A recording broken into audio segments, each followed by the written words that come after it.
First up on the docket is the Tesla Shareholder Day, specifically talking about the mystery vehicle that was brought up. Dane, thoughts? I That was really exciting. I can't wait for the actual product unveiling to launch. The reason this matters is because one of the big problems with electric vehicles right now is that they're too expensive.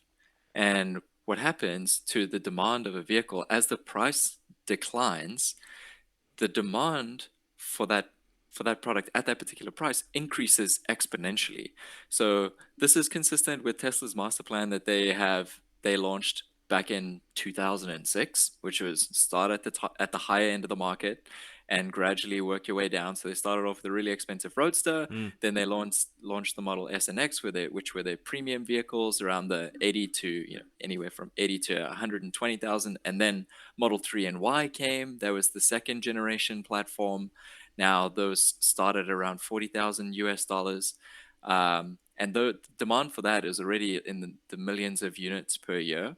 With this next vehicle, it's like we can have some speculation about what it's going to be. I think it's probably two vehicles, a smaller version of the Model 3, like a smaller sedan, and then a smaller version of the Model Y, mm, which is the best selling vehicle at the moment. And what's so important about that is when I want to say it was their shareholder, not the shareholder day, but their investor day, they unveiled a new manufacturing process which will enable them to reduce the cost of manufacturing a vehicle by 50%. yeah. Okay, why is that so important? Martin Viecha, when he had the head of investor relations, uh, when he walked shareholders through, I think it was a factory tour. They did like an analyst day or something like that, um, and the cost to manufacture was around $36,000 across all of Tesla's vehicles. Okay, so cut that in half. Now you're looking at something that costs $38,000 to manufacture, maybe even less than that because it's probably going to be 50% cheaper than the 3 and Y platform. Hmm. And the 36,000 I think is including the S and X, which don't have some of the latest manufacturing techniques like all the work that they're doing on like castings. So now they've got a vehicle that can cost $18,000, maybe less than $18,000 to produce. They can sell that at $25,000 a pop, and bang, that is smack bang in Toyota Camry, Corolla territory. And we already know that a new one of those vehicles new around $28,000 is on price parity with a $40,000 Model 3. Hmm. And when you look at total cost of ownership, Right. maintenance, gas, etc. So this is a massive game changer because it's going to make Teslas that much more affordable by going down the cost curve. Um, and it's really, I would be really worried if I was Toyota or Ford or GM or any of these legacy auto manufacturers because they can't even produce these premium vehicles profitably, let alone producing a cheaper mass market vehicle profitably. Yeah. So, really exciting for Tesla, but really concerning for everyone else. Yeah. And this is all just talking about the car itself, like manufacturing the car in the cheapest way possible. Not even considering all the other advancements. We already talked about autonomous driving, right? So it's not even considering that massive piece of the puzzle of like not only are you making the cheapest vehicle possible, but you're superpowering it with this amazing technology that these other manufacturers aren't even doing. They're just not even focusing on it. And so, Mhm. uh, kind of like what we talked about the last time, it really is becoming a no brainer. I I don't know. I'm also thinking about the previous. It wasn't the shareholder day. It was where had the two vehicles that were covered on that graphic. I'll put it on the screen, but it looked like it would be a cargo van. I don't know if that's going to be part of these two products, but you're thinking Mhm. it's going to be two. It'll be just a smaller versions of the Y and three, and not the Yeah. cargo vehicle. Yeah, and it really comes down to volume for me. Correct me if I'm wrong, but it was between 4 to 5 million that they Yeah, five expect five this million. Yeah. Okay, 5 million. It's these two new vehicles. So, I mean, it could be, you're right, there was like a smaller car and there was a van. I it is possible that they could be forecasting maybe 4 to 4.5 million vehicles for the smaller vehicle, and then maybe 500,000 vans, because the van market is significant, is way smaller, is way smaller than, Uh, okay. you know I what I can mean? believe that. So Yeah, it's less consumer focused and yeah, more focused on business. But you're saying that from a B2B perspective, there's only a market for 500,000. You think? You might be right. I'm no, there's just not. I don't think that, I mean, that's obviously not the size of the total market. But do we think that they'll be selling more vans than Model S and X combined? I don't know. I think we also are thinking about it from the current automobile landscape without autonomous Mhm. driving, without those things in place. Like when you Yeah. have autonomous driving, now you're talking about these B2B businesses. They're not needing to have uh, they could have a massive fleet now. They don't need to have just enough of a fleet for drivers to be in them. Now someone like an Amazon could actually just go out and buy 500,000 of these trucks outright, um, Hmm. and make deliveries even more instantaneous, Hmm. because you're not having to hire 500,000 people to run those cars.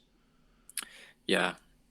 Yeah, definitely. I mean, that'll be an interesting one to see unfold, because Amazon has obviously placed massive bets and orders with Rivian, Yes, who produces the R1T, which is their pickup truck, the R1S, which is their SUV, and then obviously the EDV, which is their electric delivery van.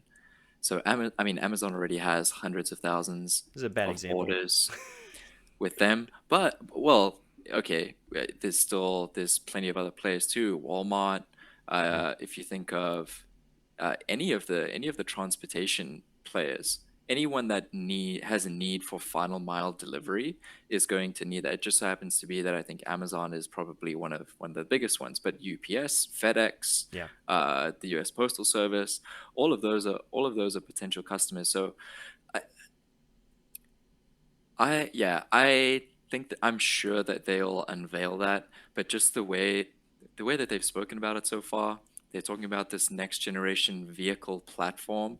I think it makes sense to maybe have the same platform producing similar cars, yeah, the same way that it's essentially a very similar manufacturing process for a Model 3 and a Model Y, because they're the same platform. Yeah, there are differences in, like, some of the structural castings are only in the Model Y, but they're rolling it out to, I think, other products as well. But I think it makes sense from a manufacturing standpoint to use the same platform to make similar vehicles. yeah. And I think there's also demand in the market for different types of vehicles. Some people prefer sedans, some people prefer SUVs, but I don't know. The Model Y is obviously selling a lot more than the Model 3. So it could be that they just make a smaller version of the Model Y, skip the smaller version of the sedan, and then maybe you're right. Maybe that second vehicle is the delivery van. Um, so it's possible. Yeah, I don't know. I think I'm maybe leaning on your side too, because if he's saying it's gonna be two products, yet all he shows is a silhouette of one, it's probably fair to say that they're gonna have a very similar silhouette, I guess. Hmm.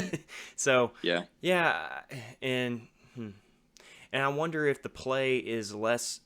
Well, they obviously it's the aim is to make it cheaper, but is that the primary play, or is it to make a smaller version for maybe like an in for the robo taxi services, where Bingo. it's where the smaller version is just meant for the one-on-one. I can just call up my car whenever I want. The second one is for more like ride sharing. Um, Yeah. so That's another very interesting point that you bring up, Trey, because this vehicle it's a vehicle platform.